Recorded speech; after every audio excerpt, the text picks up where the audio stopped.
abertura do culto dessa noite, o irmão Guilherme falou sobre os assuntos que a gente andou conversando. Não tem um entendimento pleno, não tem um entendimento perfeito. Algumas coisas realmente são difíceis. Falou que o hino que nós íamos cantar era a respeito disso. Por um momento eu pensei que ele iria pedir o hino que me motivou. Eu não vou fazer como sequência do nosso estudo lá sobre os hinos do cantor cristão, mas eu pensei logo no hino 377, que foi o hino onde eu parei para pensar um pouquinho nos dizeres dele. Todos vocês sabem que, na verdade, esse hino é baseado nas próprias palavras de Paulo, né? Mas, por não termos entendimento perfeito de algumas coisas, eis aqui mais uma. Não sei por que de Deus o amor a mim se revelou. Às vezes é difícil a gente entender por que aprove a Deus em nos salvar. Mas, na verdade, eu não vou me basear naquela passagem, tá, irmãos? Eu gostaria de fazer uma leitura com vocês em Romanos 3.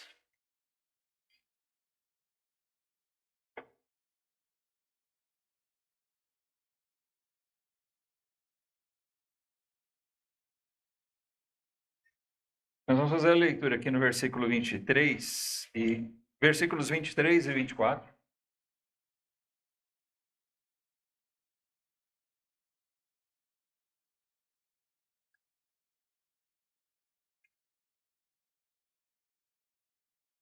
Diz assim: porque todos pecaram e destituídos estão da glória de Deus, sendo justificados gratuitamente pela sua graça, pela redenção que há em Cristo Jesus.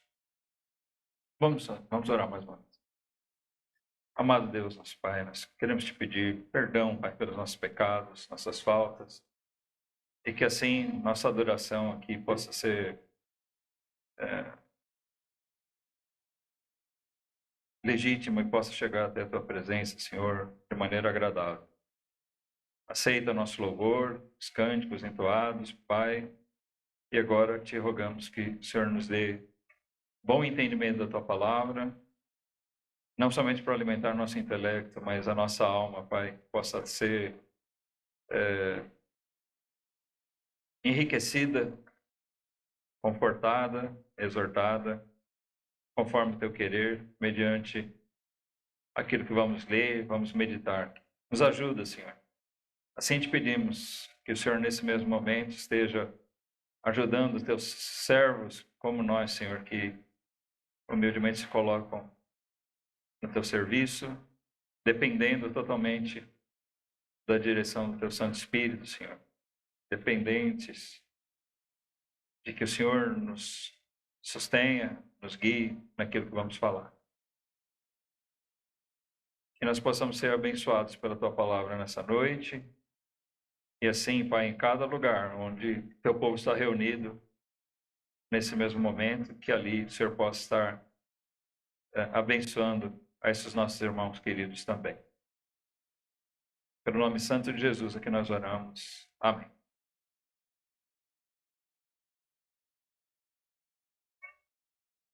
Irmãos, nossa reflexão hoje aqui na Palavra de Deus é: por que a graça?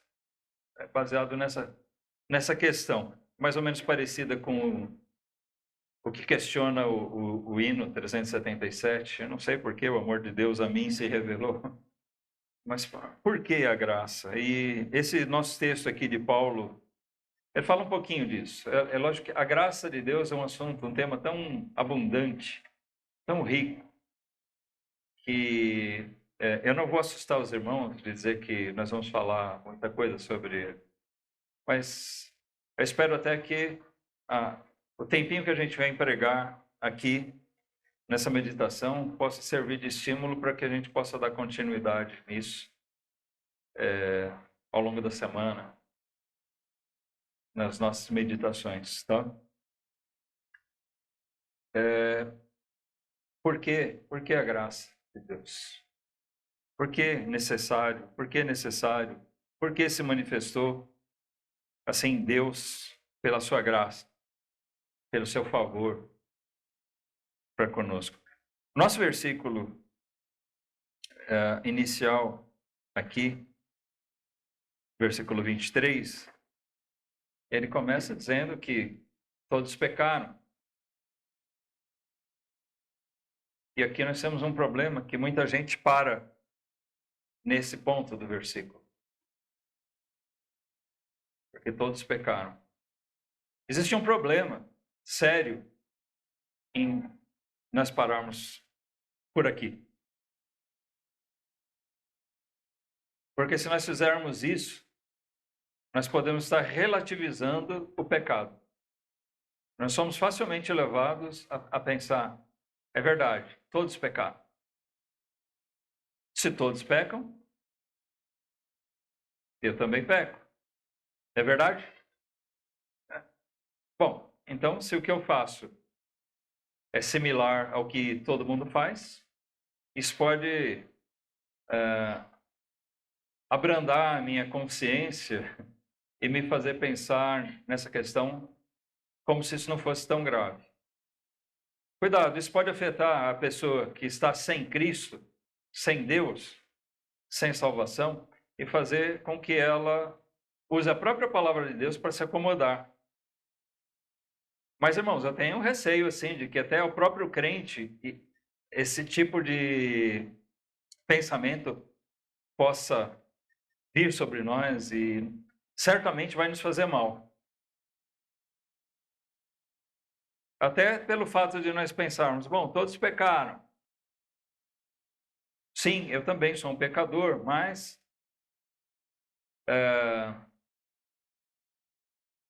eu sou um bom batista. De repente nós podemos assim parecer muito com aquele jovem de qualidade que procurou Jesus, sabe? Aliás, as igrejas parecem estar cheias de pessoas assim, que se assemelham muito àqueles judeus que seguiam a sua religião e eles cuidavam que aquilo era o que bastava. Aquele jovem que procurou Jesus, dizendo o que eu devo fazer para herdar o reino de Deus? E ele pensava que tinha um trunfo na manga, pensando que bastaria ele guardar aquelas coisas da lei. E quando Jesus disse para ele guardar, ótimo. Mas quando Jesus foi além, ele se entristeceu. Ele se entristeceu porque ele viu que realmente a fé dele era limitada a uma série de cerimoniais, né? Uma grande parte de rituais de vida, de costumes. Então tem muitos crentes hoje que se prendem a isso, costumes, padrões, morais, frequência à igreja. Sou batizado, frequento a igreja, até leio a Bíblia com certa regularidade, oro também com certa regularidade.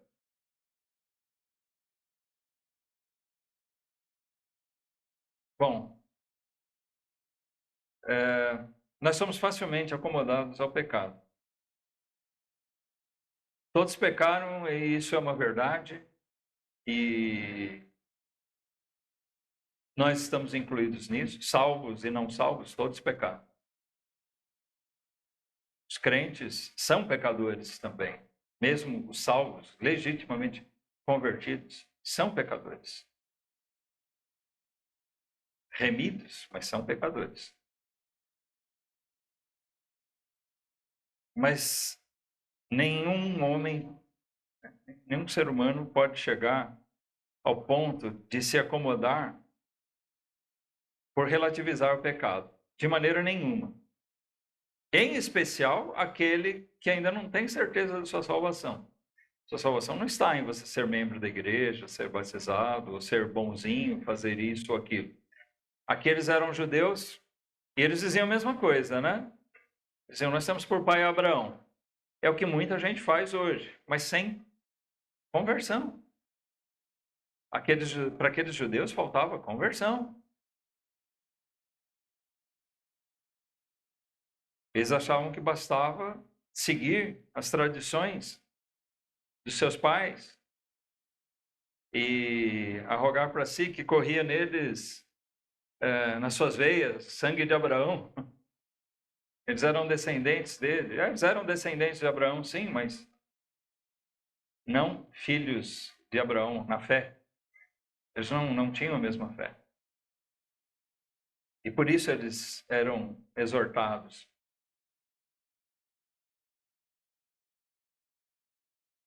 E assim, muitos deles andavam enganados. E assim, muitos hoje andam enganados. Sejam judeus, sejam ditos cristãos.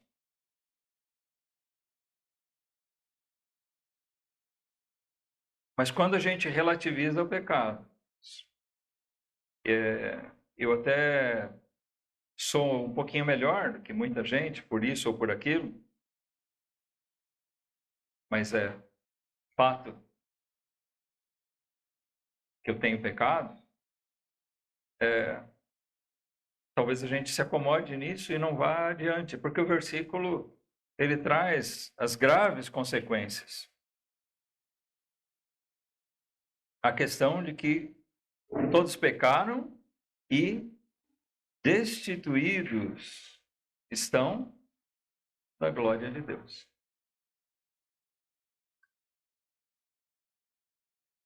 Quando alguém trata a sua condição de pecado como uma coisa relativa e não tão mal assim,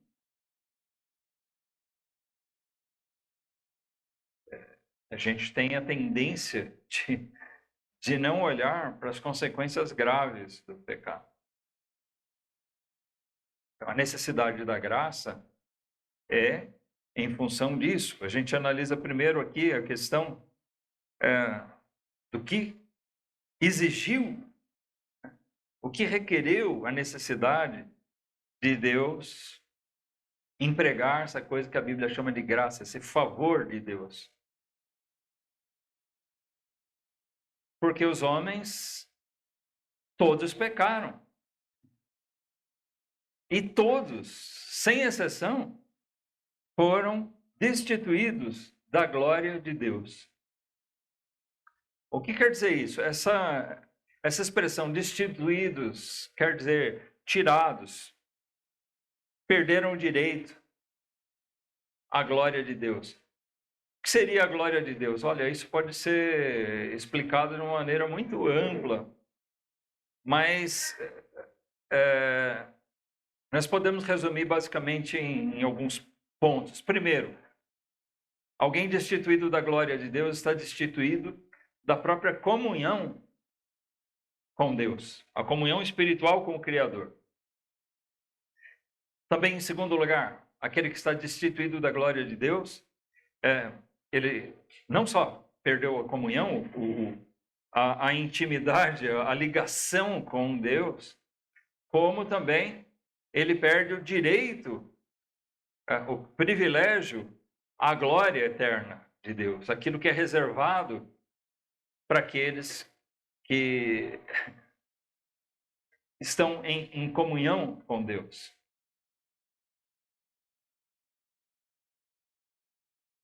O pensamento de muita gente é de que, bom, Deus na última hora vai dar um jeitinho para todo mundo, né? Existe uma crença no meio evangélico chamado universalismo, que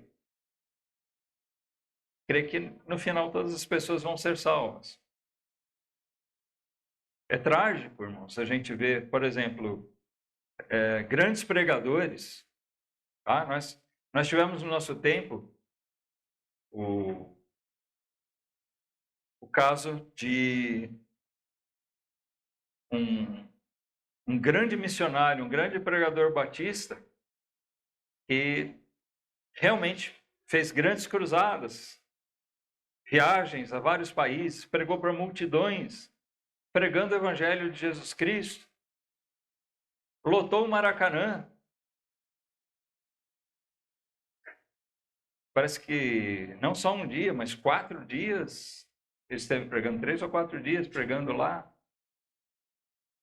E no fim da carreira dele, ele estava aderindo, lamentavelmente, a essa ideia universalista.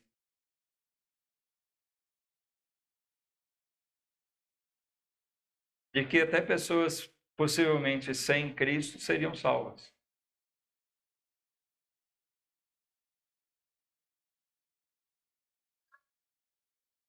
Pessoas que carregavam seus pecados.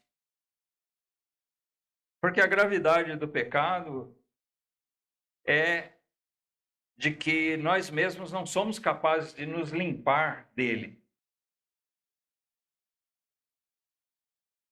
É uma sujeira que a gente não tem condição de tirar. Não há como o homem mesmo se purificar. Nós temos estudado aí algumas religiões, estamos vendo, né, que elas carregam uma ideia de suficiência do homem, de se purificar por uma elevação moral, mas elas jogam a questão de Deus de lado. Na verdade, eles jogam Deus na lata do lixo e se apegam somente às filosofias, às ideias próprias do homem, voltadas para o homem, para a glória do homem e não mais a glória de Deus. Porque eles estão mesmo destituídos da glória de Deus e eles não querem nem pensar nisso.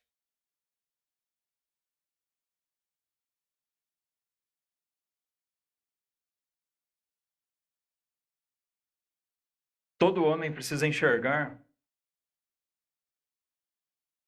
que, na verdade, o que o versículo aqui diz, e a Bíblia diz, é que nós fazemos parte de uma raça perdida, de uma raça totalmente caída.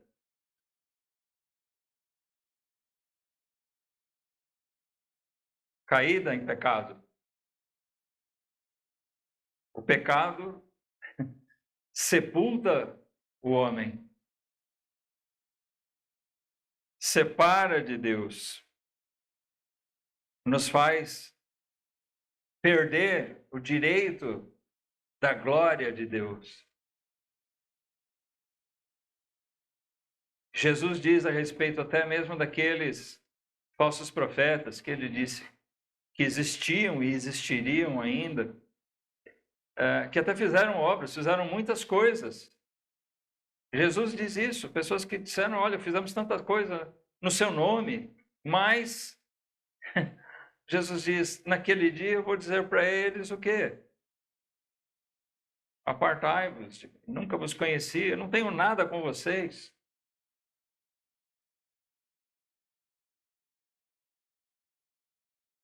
Deve ser muito duro chegar naquele dia e se deparar com essas palavras de Jesus. Não é verdade? E a gente pensar que chegaria, ou pode chegar num dia, alimentando uma ideia de que, afinal, todos pecaram e a gente vai levando a vida aqui de barriga, como se diz, e talvez levando uma certa religiosidade, e naquele dia ouvir: não tenho nada com vocês. E a palavra de Jesus é a palavra de Deus mesmo.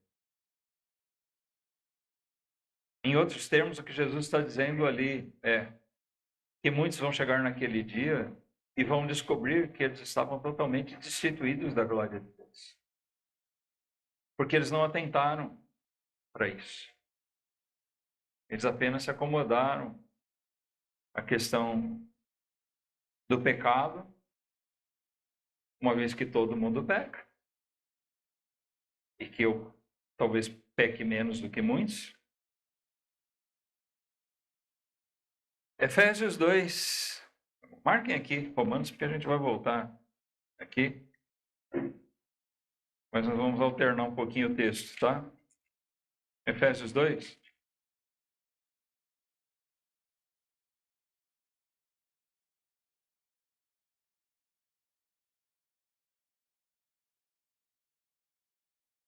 Nós vamos ver um pouquinho mais sobre a profundidade dessa questão, a gravidade de nós estarmos destituídos da glória de Deus.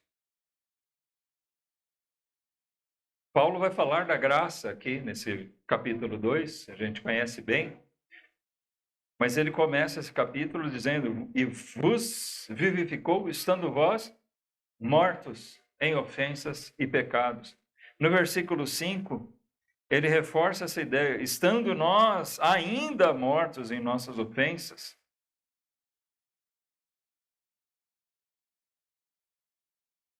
todos pecaram. Isso não torna a coisa não tão grave? Não. Nós temos que refletir que todos pecaram e porque todos pecaram, todos estão destituídos da glória de Deus e todos estão mortos em ofensas e pecados. Estão separados de Deus. Isso é ser destituído da glória de Deus. Separados de Deus. Morto. Nada que se faz pode ser agradável a Deus. Não há nada no homem em si que possa fazer com que ele se limpe, que ele mesmo se purifique e que ele se torne agradável a Deus. A Bíblia demonstra que a realidade de que todos pecaram demonstra que nós estamos totalmente separados de Deus. O pecador precisa entender a seriedade disso. A busca pelos seus próprios esforços não vai levar nunca a nada.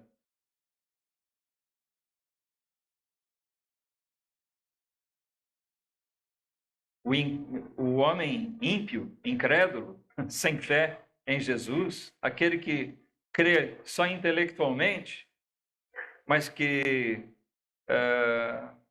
não vive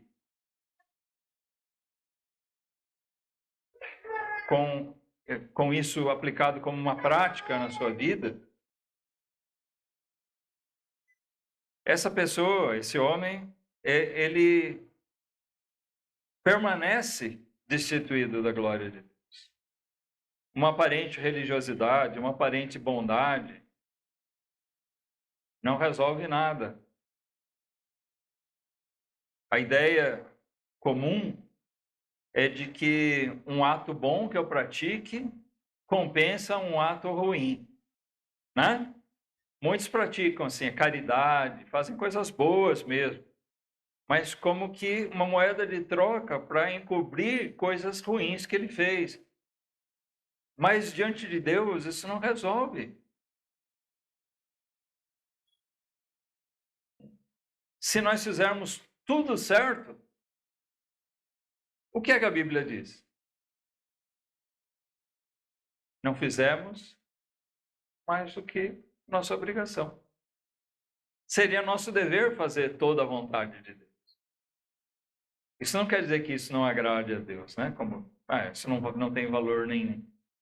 Mas feito em nós mesmos, ainda que eu fizesse tudo certo, eu estaria fazendo a minha obrigação. O problema é que ninguém faz tudo certo. E também, como nos diz a Escritura, se alguém tropeça em um ponto da lei, quebrou toda a lei. Ele se fez culpado da lei. Ele se fez culpado diante de Deus. E nós sabemos que ninguém tropeça em um único ponto.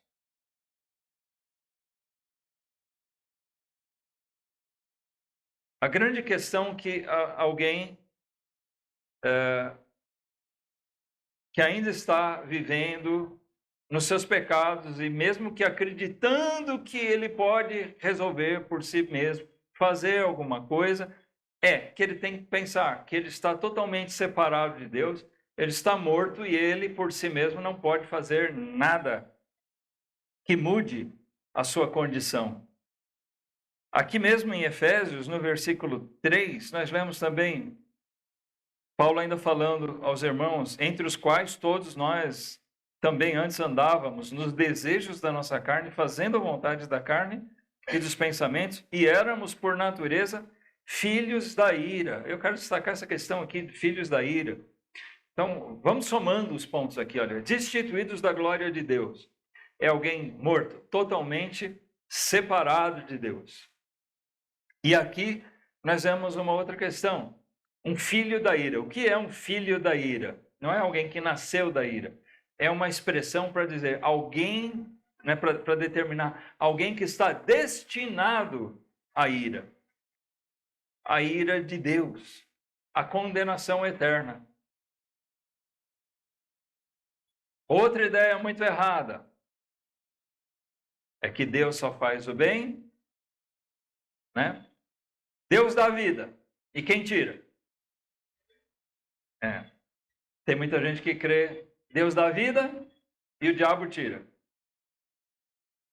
Não, a Bíblia mostra que Deus é o Senhor da vida. É Ele quem dá e é Ele quem tira.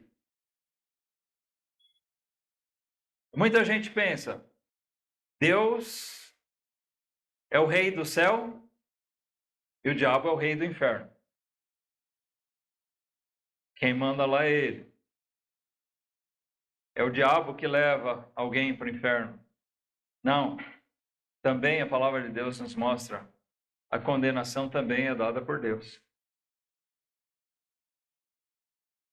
O inferno é lugar separado por Deus, segundo as Escrituras. Né? E, bom, não vou entrar nos meandres aqui daquela questão do inferno, literalmente, e do Seol, né? Que vamos dizer assim, é um tipo de inferno provisório, o que ainda existe hoje. Mas segundo o Apocalipse, nós vemos que o inferno definitivamente vai ser após o juízo, onde Satanás, seus anjos, o anticristo e todos aqueles que o seguirem vão ser lançados eternamente. Mas, de qualquer maneira, é a condenação, é a representação de toda a condenação de Deus que já começa ao final dessa vida. Destinados à ira de Deus. Ah, todos pecaram, eu sou só mais um. Ninguém pode se acomodar a isso, porque ele tem que pensar, se eu estou nessa condição, eu sou um filho da ira de Deus, ou seja, eu estou destinado a uma condenação eterna da parte do Deus Criador.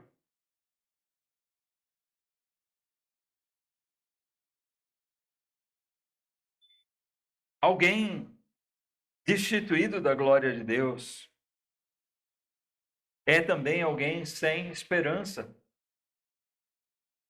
Sem Cristo não há esperança. Ainda em Efésios, aqui no versículo 12, que naquele tempo estáveis sem Cristo, separados da comunidade de Israel, estranhos às alianças da promessa, não tendo esperança. Alguém destituído da glória de Deus, ele não tem esperança.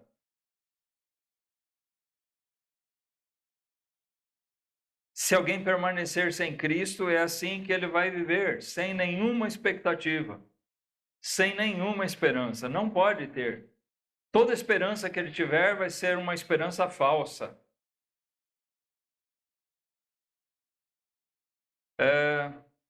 Uma tragédia humana envolve essa questão. É muito ruim a gente viver sem ter uma esperança. Vamos colocar aqui, né, em termos de outros assuntos, só para ilustrar. Tá? Se nós temos dificuldades nessa vida aqui, seja de saúde, seja financeira, alguma tragédia familiar, alguma coisa assim.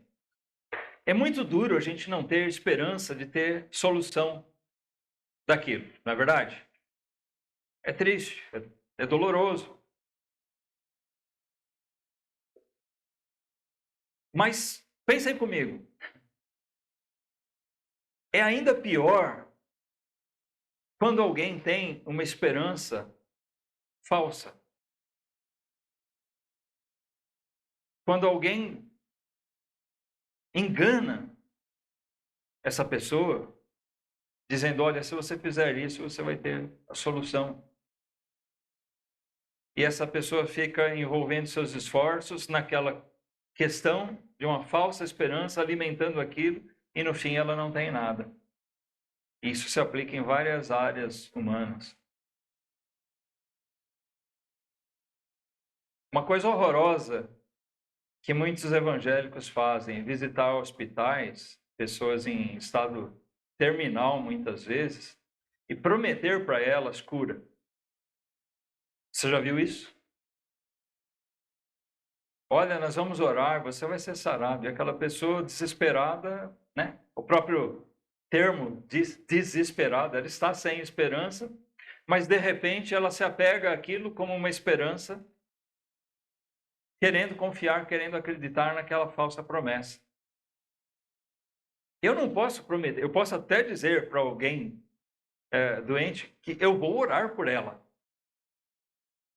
Na verdade, a nossa preocupação principal deve ser apresentar Cristo para ela, que Cristo seja a salvação dela, seja o conforto dela, mesmo na dor. Amém? Mas eu posso dizer, eu vou orar, mas eu não posso determinar o que Deus vai fazer. Eu não posso empenhar palavras e dizer, você vai ser curado. Isso, além de nós estarmos querendo passar por cima, talvez, da vontade de Deus, é iludir, enganar aquela pessoa. Fazer com que ela se apegue a uma falsa esperança. Bom, voltando ao nosso assunto. Se isso é uma tragédia na nossa vida, nas coisas da nossa vida aqui, é uma tragédia maior ainda alimentar uma falsa esperança com relação à eternidade. Uma falsa esperança de salvação. Porque essa pessoa pensa ter uma esperança, mas ela continua na mesma condição que diz o nosso versículo aqui, não tendo esperança. E também sem Deus no mundo. Sem Deus. Alguém permanecer iludido aqui. E assim, muitas pessoas pensam ter Deus, até por algum tipo de tradição religiosa. Aqueles judeus do tempo de Jesus, aqueles mesmos fariseus que atacaram ele tantas vezes, eles pensavam ter Deus. Mas a realidade demonstrada para eles era justamente de que eles não tinham. Era um engano da parte deles. Eles sabiam quem era o Deus verdadeiro, eles aprenderam isso nas Escrituras, mas isso era só um conhecimento intelectual que eles tinham e nada mais. E é muito triste todo tipo de pessoa que julga ter Deus. Mas, na verdade, a vida dele, né, a vida dessa pessoa, seja dele ou dela, demonstra. E se ela parar para pensar, até para ela mesma, demonstra para ela que ela não tem Deus.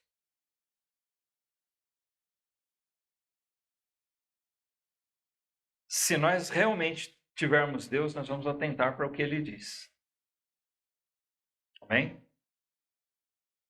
Alguém que diz, olha, eu detesto essa frase, eu sempre tive muita fé. Fé no quê? O que você quer dizer com isso? A maioria das pessoas que diz isso não sabe nem explicar o que é a fé dela e pouco ou nada sabem a respeito de Deus. E a vida delas não é confiada em Deus, a vida dele não é pautada na vontade de Deus. E sendo assim, ele continua destituído da glória de Deus. E continua assim, vivendo nos seus próprios pecados. Como diz a palavra de Deus, nosso versículo aqui. Ainda em Efésios 4:18, também a gente vê mais uma afirmação a respeito disso. Aqui o apóstolo Paulo contrasta a santidade cristã com o modo de vida de alguém sem Cristo, sem Deus. Entenebrecidos no entendimento, separados da vida de Deus pela ignorância que há neles, pela dureza do seu coração. Alguém morto, destituído da glória de Deus, morto em ofensas e pecados, né?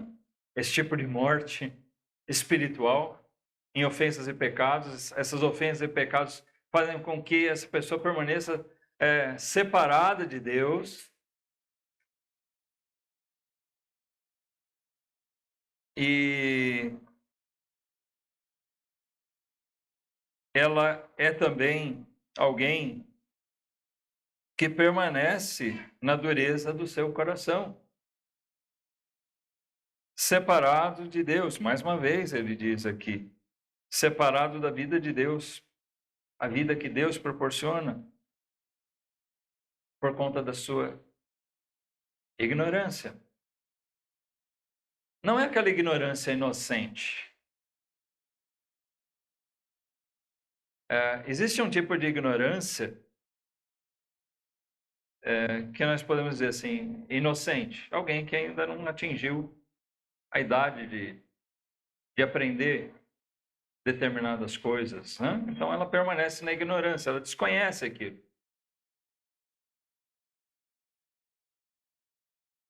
Por mais inteligente que seja, né? Se a gente perguntar para a Ada, quanto é 5 mais 5?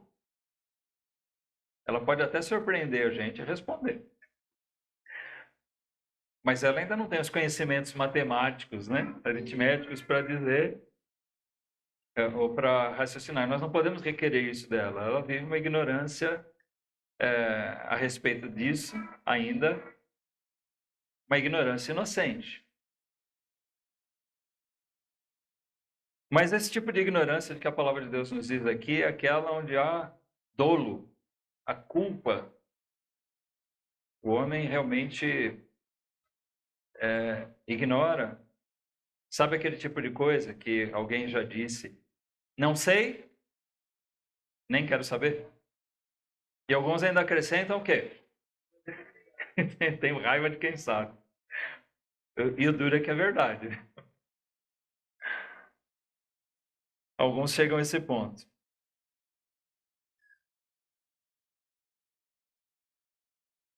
Mas quando a gente volta aqui para Romanos 3, irmãos, nosso versículo é 23 e 24, mas antes da gente voltar para isso aqui, vamos ler o que Paulo diz um pouquinho antes, no versículo 10. Ele diz, como está escrito, não há um justo, nenhum sequer. Não há ninguém que entenda, não há ninguém que busque a Deus. Isso aqui Paulo fala, fazendo referência ao Salmo 53, né? Onde diz ali que Deus olhou, né? É bem ilustrativo, que Deus olhou desde do alto do céu, né? do seu trono, e ele contemplou todos os homens. É lógico que isso é uma forma metafórica de dizer Deus não precisa ficar olhando lá de cima, né? Ele tem esse pleno conhecimento, mas ele olhou e o que ele viu? não há ninguém, nenhum justo, ninguém que agrade a Deus, ninguém que busque a Deus. Esse é o estado natural do homem. Todos pecaram porque não buscam a Deus. Não há ninguém que entenda, não há ninguém que busque a Deus. Todos se extraviaram e juntamente se fizeram inúteis, ainda diz aqui o texto. É muito grave o nosso estado. Até aqui, irmãos, nós meditamos a respeito disso. É bom que a gente reflita para a nossa vida e que também a gente possa usar isso quando nós formos mostrar o Evangelho para outras pessoas. Não basta a gente levar aquele Evangelho açucarado, dizendo, olha, Jesus te ama. Ele vai dar solução para os seus problemas aqui. Você está desempregado, Jesus te ama. Vem para a igreja que você... Não, isso é um Evangelho enganoso. O homem, primeiro, ele precisa ser confrontado com o seu pecado. Ele tem que entender que ele não pode se acomodar à questão de que, bom, eu não sou tão mal assim. Todos pecaram, isso é grave, traz consequências gravíssimas. Eu estou separado de Deus, separado da vida de Deus, destituído da glória de Deus, morto, separado totalmente pelas minhas ofensas e os meus pecados. Eu sou condenado eternamente, eu sou um filho da ira de Deus. Sem Cristo, eu vivo aqui sem esperança. De que adianta ter esperança nas coisas dessa vida se não existe esperança eterna?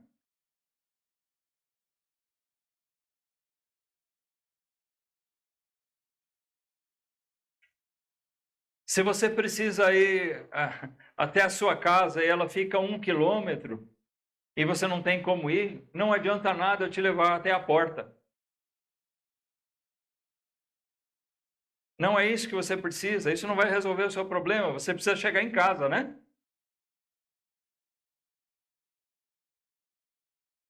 Não adianta dar solução para um probleminha imediato, de curto prazo.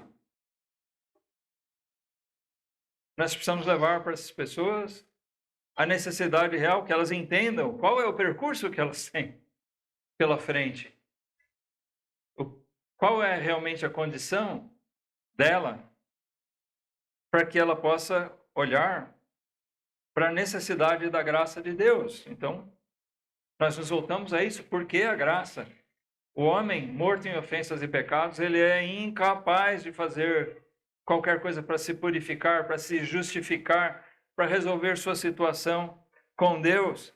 Ele precisa do favor de Deus. Ele precisa dessa coisa chamada graça, essa coisa maravilhosa chamada graça. Favor que nenhum de nós fez nada por merecer. E é por isso que aquele hino 377 diz, eu não sei por quê o amor de Deus a mim se revelou.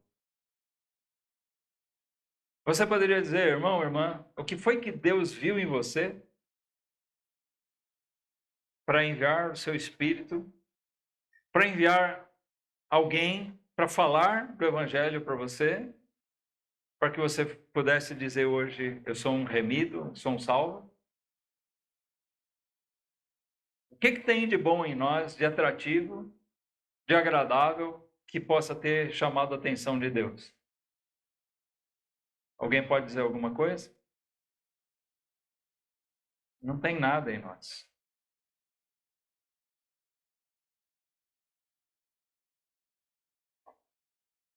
É muito grave a nossa condição, a condição humana, a situação do homem, por conta do pecado, destituído da glória de Deus. Mas, maior do que o meu pecado é a graça de Deus. Essa é a grande notícia. Esse é o Evangelho. Evangelho quer dizer? Amém. Eu ouvi bem baixinho.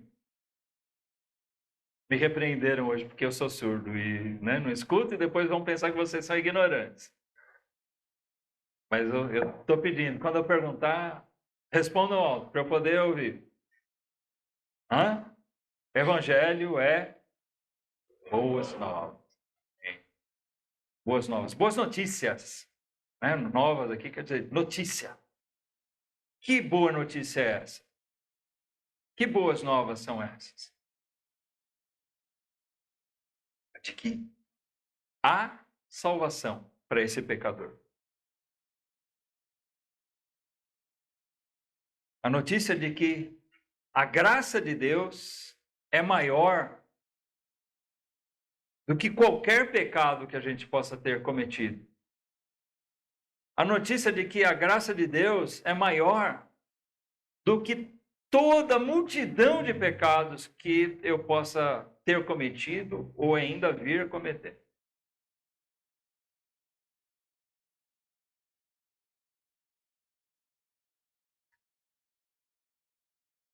A graça de Deus é abundante. Aleluia. Deus seja louvado. No nosso texto, Romanos 3, a gente viu aqui um pouquinho do versículo 23. Que, na verdade, ocupou a maior parte do nosso tempo aqui, vendo a causa, Por que a necessidade da graça de Deus? E aqui no versículo 24 ele mostra como é que isso se dá. Sendo justificados.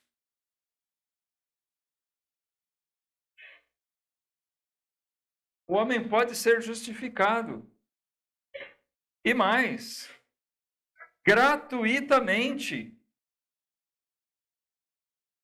De graça. Sem pagar nada. Na nossa língua isso se torna redundante. Gratuitamente pela sua graça. Sem pagar nada pelo favor de Deus. Pela redenção que há em Cristo Jesus. Que coisa maravilhosa é o Evangelho, irmãos. Que coisa maravilhosa é aquilo que a gente se ocupa tanto tempo da nossa vida, e na verdade deveríamos ocupar mais desse tempo. Seria muito bom para nós, de a gente meditar nas maravilhas desse Evangelho. Quanto mais a gente refletir a respeito da nossa vida de pecados, quanto mais a gente olhar para si mesmo e ver o quanto nós somos indignos, mais nós devemos glorificar a Deus pela sua graça. Pelo dom maravilhoso do seu Filho. A graça de Deus se manifestou de uma forma incomum.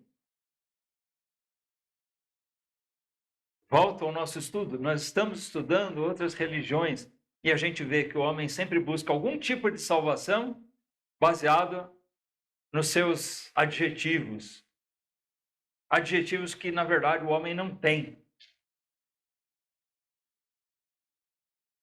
Mas o Evangelho de Deus, ele prega uma salvação diferente, única. Ele prega uma salvação baseada não nos méritos nossos, mas nos méritos do Filho de Deus. Porque só Ele tem os méritos. Nós não temos. Por que nós não temos? Porque todos pecaram. Nós não temos merecimento. Nós não temos com que fazer, com que pagar. Pela redenção que há em Cristo Jesus. É a única coisa que resta. Aqui está toda a esperança. A solução para todo o problema do homem está aqui. Se o homem, por causa dos pecados dele, ele está destituído da glória de Deus, Jesus é aquele que diz: ninguém vem ao Pai senão por mim. Eu sou o caminho. Ele nos coloca na presença de Deus.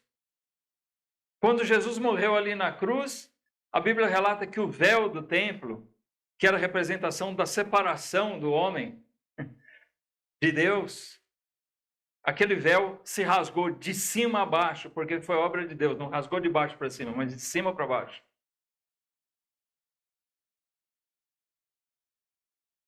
Demonstrando o que Jesus tinha feito. Ele quebrou aquela separação. O homem destituído da glória de Deus agora tem acesso à glória de Deus, por meio de Cristo. O homem morto em ofensas e pecados, ele agora tem diante de si vida, vida abundante, vida eterna. A vida de Deus, que Paulo diz aqui em Efésios.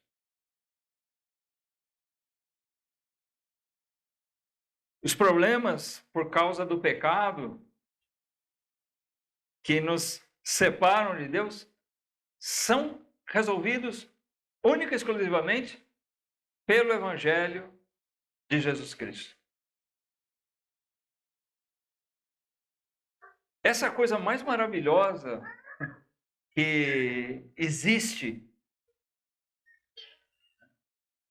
Nós não podemos duvidar de que o grande fato da humanidade, da história da humanidade, foi a vinda do Filho de Deus ao mundo. Porque aquilo sacramentou aquilo que era necessário, que se esperava. Eu poderia resumir aqui, eu vou antecipar. Por que a graça? Porque a graça era necessária. Nós não podíamos fazer nada, ninguém mais podia fazer nada, mas Deus era o único que podia fazer, e Ele fez. E Ele fez por meio de Cristo, e Ele fez assim, nos justificando, nos redimindo dos nossos pecados, por meio de Cristo, da morte dele lá na cruz. De volta lá em Efésios 2, eu disse que a gente ia fazer uma alternância, só para reforçar algumas coisas aqui do que nós lemos em Romanos. De volta no versículo 1, nós lemos que Paulo diz aqui aos Efésios, e vos vivificou.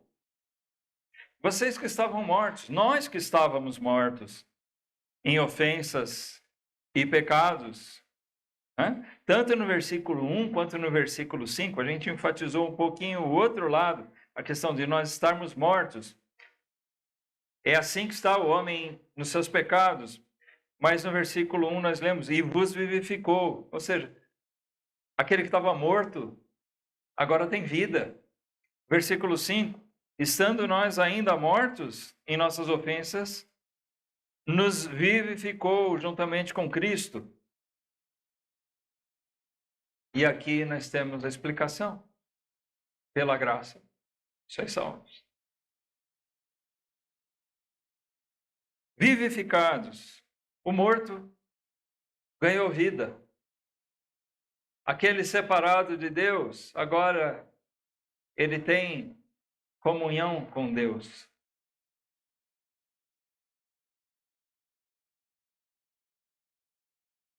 Aquele que era um filho da ira, agora é chamado filho de Deus, ou um verdadeiro filho de Abraão, na fé, mas na verdade, filhos de Deus. Por causa do seu amor, por causa do amor de Deus, não méritos nossos, mas os méritos de Deus, os atributos de Deus, o amor dele. Versículos 8 e 9, aqui em Efésios 2, também nós vemos, porque pela graça sois salvos, por meio da fé. E isto não vem de vós, é dom de Deus, é um presente de Deus. Não vem das obras para que ninguém se glorie. Toda aquela história de mérito humano não tem fundamento nenhum. É totalmente pela sua graça. 100%, 100%, total. É graça de Deus. É a única causa verdadeira de um homem ser salvo. De ele fazer parte da vida de Deus. De ele estar ligado a Deus. De verdade. Só pela graça, ou seja, pela redenção que há em Cristo Jesus. Só por isso. Nada que venha de nós mesmos. Nosso texto de Romanos 3, 24, gratuitamente. Justificados diante de Deus, gratuitamente. Sem pagar nada. Até porque nós não temos nada a oferecer. Não temos nada com que pagar. O que resta para nós, então? O último texto que eu gostaria de ler está em Hebreus 13. Uma vez que a gente, meditando, tem uma resposta clara da palavra de Deus. Por que a graça? Porque ela é necessária. Porque o homem em si, ele é totalmente desprovido, totalmente destituído da glória de Deus, totalmente desprovido de capacidade espiritual, de reação, totalmente desprovido da capacidade de reverter sua condição com Deus por si mesmo. Ele necessita da intervenção divina, que é a graça. A graça de Deus, nós falamos, bom, ela se manifesta claramente pela vinda de Cristo. Mas, como eu disse, nós não vamos abordar muita coisa aqui. Mas é maravilhoso a gente pensar que a graça de Deus, ela vai manifestar para nós Cristo através da sua palavra. Pensa em tudo que Deus operou ao longo dessa história que nós temos relatado aqui. Se Jesus tivesse vindo, mas nós não tivéssemos esse livro para saber dele, talvez nós fôssemos ouvir a respeito de Jesus só como uma fábula, um conto, talvez comparar com outras coisas que contam por aí. Mas pensa que dentro da graça de Deus, Ele proveu que nós tivéssemos uma instrução. Ele inspirou homens. Ele nos assegurou essa inspiração. Ele preservou a palavra de Deus. Ele preservou a sua palavra para que nós hoje pudéssemos ter acesso a esse conhecimento. Isso faz parte da obra de Deus na sua graça. Sabe, se você um dia se deparou com a palavra de Deus para poder ouvir de Cristo, é porque Deus inspirou homens. Homens morreram por causa desse livro, para que ele estivesse aqui. Mas os méritos não estão nesses homens. Os méritos estão no Deus que operou todas essas coisas. Mas a graça de Deus vai além, porque Deus também levantou homens para vir falar dessa palavra para nós. Amém? E vai mais além. Não adiantaria nada esses homens falarem para a gente, por mais que eles tivessem conhecimento, dedicação de estudo da palavra de Deus, sabedoria, amor para falar. Mas isso nada adiantaria se Deus também não enviasse o seu Espírito para nos convencer do nosso pecado. Tudo isso faz parte da graça de Deus para nos alcançar. E depois a gente poderia falar muito mais coisa do que Ele faz para nos sustentar, para nos manter.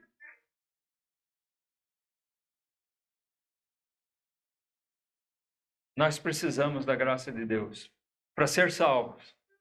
E precisamos da graça de Deus sempre presente na nossa vida. Amém, irmãos? Hebreus 13, versículo 12. E por isso também, Jesus, para santificar o povo pelo seu próprio sangue, padeceu fora da porta. Saiamos, pois, a ele fora do arraial, levando o seu vitupério, porque não temos aqui cidade permanente, mas buscamos a futura. Portanto, ofereçamos sempre por ele a Deus sacrifício de louvor, isto é, o fruto dos lábios que confessam o seu nome. Tá? Visto tudo que realmente Cristo fez por nós, a graça de Deus manifestada por meio de Cristo, que ele diz, saiamos a ele fora do arraial, vamos a ele, sabendo que as promessas de Deus não são para essa vida presente. Tudo isso aqui é passageiro. Deus pode nos abençoar grandemente aqui e pode não abençoar. Eu estou falando isso de saúde, prosperidade, tá? Nós podemos viver aqui uma vida bastante limitada, com muitas dificuldades, mas o nosso louvor a Deus é por saber que a nossa esperança está naquela cidade eterna. Aí o hino que nós cantamos, né? A Jerusalém celestial. A nossa morada eterna com Deus. A glória de Deus. O que nós, nos nossos pecados, nós estávamos destituídos da glória de Deus, agora em Cristo, nós temos a certeza da glória de Deus. Nós podemos nos alegrar e dizer, eu vou morar, eu vou viver eternamente com o Senhor. A palavra de Deus promete isso para nós. Ele vai estar sempre com a gente. Nós vamos estar para sempre com Ele na eternidade. Nunca mais separação. No seu reino eterno de glória. Então, se essa vida aqui reservar para a gente coisas não tão boas assim, isso não deve nem tirar a alegria do crente. Porque toda a nossa esperança, toda a nossa glória está na certeza daquilo pelo qual Cristo morreu para nos dar.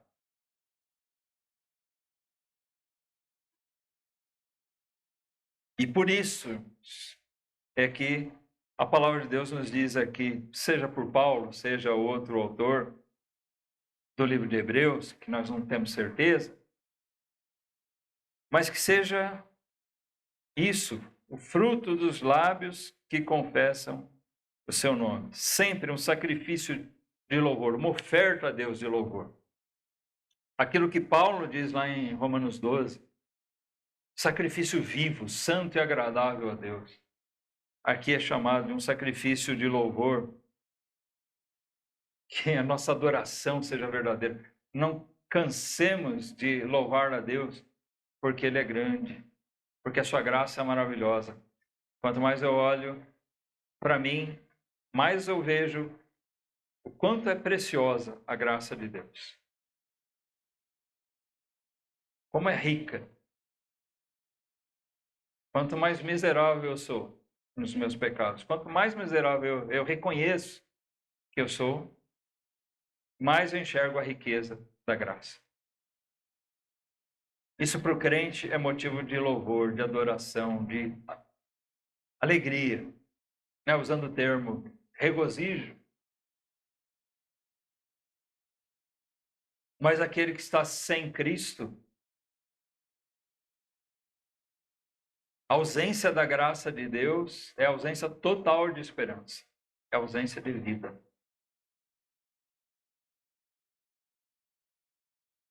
E a pessoa nessa condição tem que realmente considerar a gravidade, a seriedade do seu estado e tomar o passo necessário de fé, de confiar inteiramente em Cristo, de se apegar à graça de Deus. Essa é a grande necessidade de todo ser humano, a graça de Deus.